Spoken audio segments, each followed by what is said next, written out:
The Cursed Necklace. When I was young, I had always been fascinated by the idea of heirlooms, objects passed down through generations, holding stories of past lives and forgotten times. My family wasn't particularly wealthy, but we had our share of trinkets and old items that seemed to carry with them an air of mystery. But none of them intrigued me as much as the necklace my grandmother wore. The necklace was an antique piece, a heavy gold chain with a single large ruby pendant. The ruby was a deep, blood red, almost unnatural in its hue, set in a delicate, almost too perfect prong setting. It was beautiful, and its weight when you held it in your hand gave it an air of importance. It looked expensive, and for all I knew, it probably was. But there was something about it, something that always made me shiver whenever I looked at it. It had belonged to my great-grandmother, who, according to family stories, had been an incredibly superstitious woman. She was rumored to have been a seer, someone who could see the future or communicate with spirits depending on who you asked. And she always wore that necklace. In fact, no one in the family ever saw her without it. According to my grandmother, it was said to be a family heirloom, passed down from the earliest generations. But there was more to it than that. One evening when I was about 14, I asked my grandmother about the necklace. We were sitting together on the porch, watching the sun dip below the horizon, and I was idly playing with a loose thread on my jeans when the conversation turned to family history.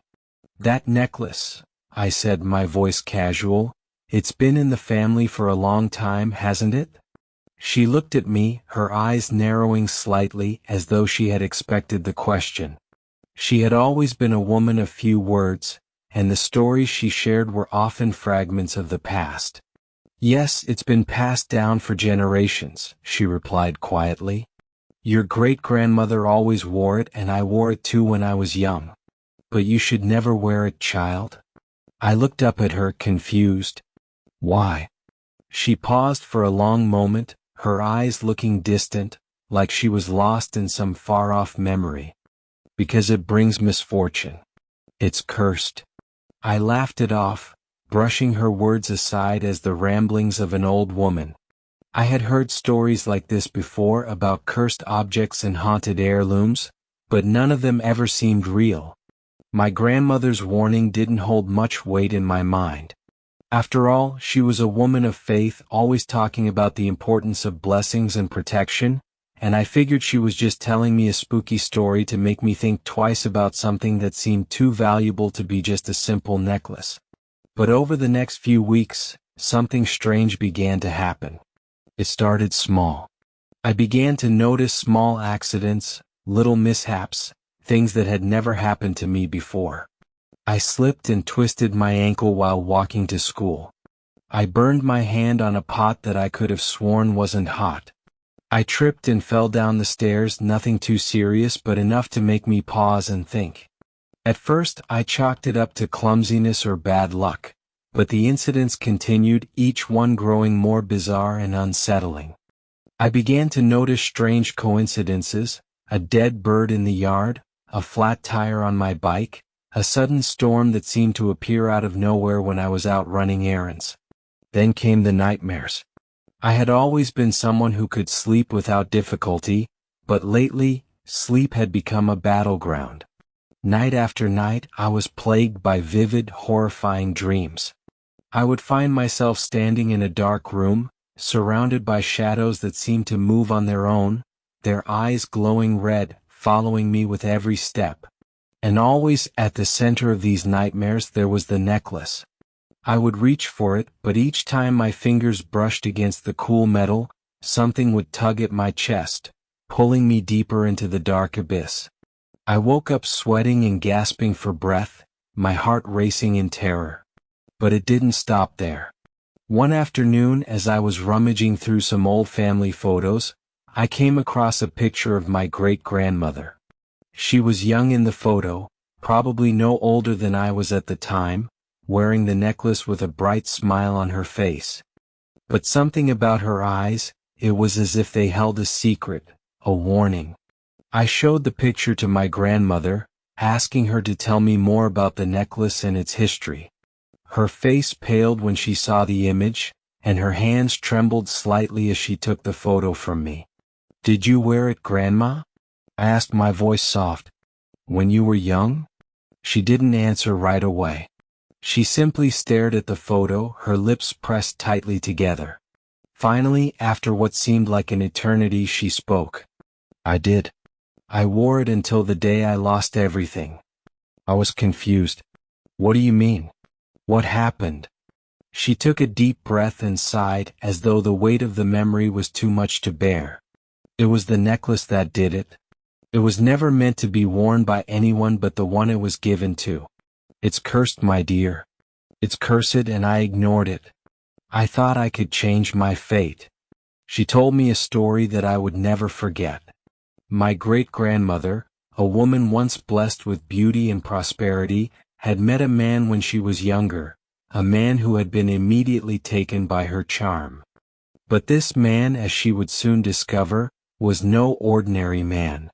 He was a dark figure, a traveler with a mysterious past, and it wasn't long before he gave her the necklace as a gift.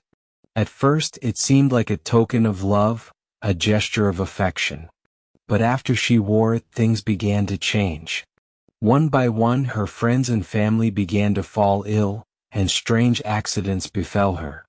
Her beauty began to fade, her wealth was drained away, and her health deteriorated rapidly. Desperate, she turned to old stories and superstitions, and that was when she discovered the truth. The necklace had been cursed by a vengeful spirit, a woman whose life had been ruined by a man much like the one who had given the necklace to my great-grandmother. With every generation, the necklace would bring misfortune to the wearer, binding them to a fate of destruction and despair. My great-grandmother's fate had been sealed, and as she began to lose everything, her loved ones, her health, and even her will to live, the man who had given her the necklace vanished as suddenly as he had come. My grandmother had barely managed to escape the curse, but only because she had removed the necklace the day before her life began to unravel. After hearing this story, I knew I couldn't wear the necklace. But as the days passed, a strange compulsion began to grow inside me, an uncontrollable urge to possess it, to wear it. The more I tried to resist, the stronger it became, until one night I couldn't hold myself back any longer. I stole the necklace. That night I put it on. At first it felt like any other piece of jewelry, heavy, cold against my skin, but nothing more. But the moment I clasped it around my neck, I felt a sharp pain in my chest, a tug at my very soul, as though something was pulling me into the darkness. The nightmare that followed was unlike any I had ever had before. I was back in that dark room, but this time it was different. There were no shadows, only eyes.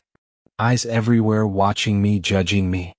And in the center of the room, I saw the figure of a woman, her face twisted in a grotesque expression, her mouth stretched wide in a silent scream. "You shouldn't have taken it," she whispered, her voice cold and hollow. "Now you belong to me." I woke up, gasping for air, my neck aching from the weight of the necklace. But it wasn't just the weight that hurt, it was the realization that the curse had already begun. It had already claimed me.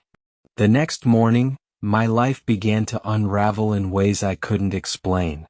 My parents, who had always been healthy, fell ill. My mother's car broke down on the way to work, and my father was in a near-fatal accident on his morning commute. The house, once full of warmth, became cold and suffocating. And as each day passed, I felt myself being drawn further into the grip of the curse. I tried to remove the necklace, but it was as if it had fused with my skin. I couldn't tear it off, couldn't free myself from its hold. The accidents grew worse, the misfortune more severe. And every night, the woman in my dreams would grow closer, her face twisted in a terrible grin, whispering that there was no escape. I had made a terrible mistake. The curse was real. And now there was no way out. I'm writing this to you now, desperate to warn anyone who might find the necklace.